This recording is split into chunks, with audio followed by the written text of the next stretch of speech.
آپ حدیث شریف سنیں، مشکات شریف جلد ثانی کتاب النکاح باب عشرت النساء صفحہ نمبر 281 عن ام سلمہ رضی اللہ تعالی عنہ قالت قال رسول اللہ صلی اللہ تعالی علیہ وسلم ایما امرات ماتت وزوجها عنها راض فدخلت الجنہ، نبی نے ارشاد فرمایا کہ جس عورت کا انتقال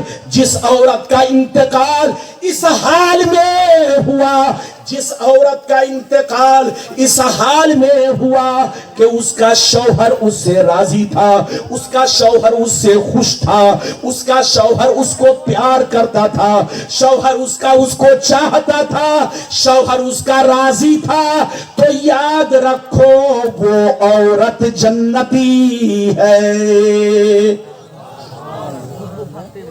نبی فرماتے ہیں کہ جس عورت کا انتقال اس حال میں ہوا کہ شوہر اس کا خوش تھا، شوہر اس کا راضی تھا، شوہر اس کا پیار کرتا تھا، تو سمجھ لو وہ عورت جنتی ہے۔ ایک مسئلہ یہاں پر سن لو، اجازت ہے؟ ارے بولو ایک مسئلہ سنو گے؟ ارے زور سے بولو مسئلہ سنو گے؟ لوگ کہتے ہیں کہ بیوی کا انتقال ہو جائے تو شوہر چہرہ نہیں دیکھ سکتا ہے۔ ارے بولو، لوگ کہتے ہیں کہ بیوی کا انتقال ہو جائے تو شوہر چہرہ نہیں دیکھ سکتا، یہ غلط بات ہے۔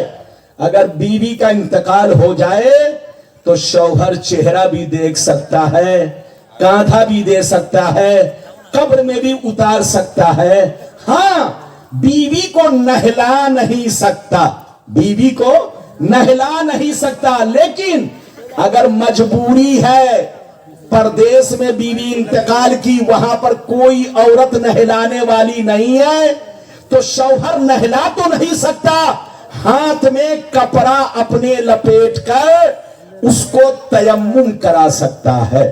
ارے بولو، اپنے ہاتھ میں کپڑا لپیٹ کر بیوی کو تیمم کرا سکتا ہے، مگر نہلا نہیں سکتا۔ باقی بیوی انتقال کر جائے تو شوہر چہرہ بھی دیکھ سکتا ہے، کاندھا بھی دے سکتا ہے، قبر میں بھی اتار سکتا ہے۔ یہ بات چلی تو میں نے کہہ دیا ہے، بالکل۔ نعرہ لگا دیجئے مولانا اسماؤ، ختم کر دوں؟ ارے بولو اور بولوں کہ ختم کر دوں؟ لیکن آپ لوگ لگتا ہے کہ روزہ رکھ کے بیٹھے ہیں۔ ارے بتائیے، روزہ رکھ کے آپ لوگ بیٹھے ہیں؟ ایسے نہیں، ادھر دیکھیے، غلام ربانی قصہ کہانی بول رہا ہے کہ حدیث بول رہا ہے؟ حدیث بول رہا ہے، لیکن تھوڑا سا سیٹنگ کا معاملہ ہے، آواز آپ کے سامنے تھوڑا میٹھی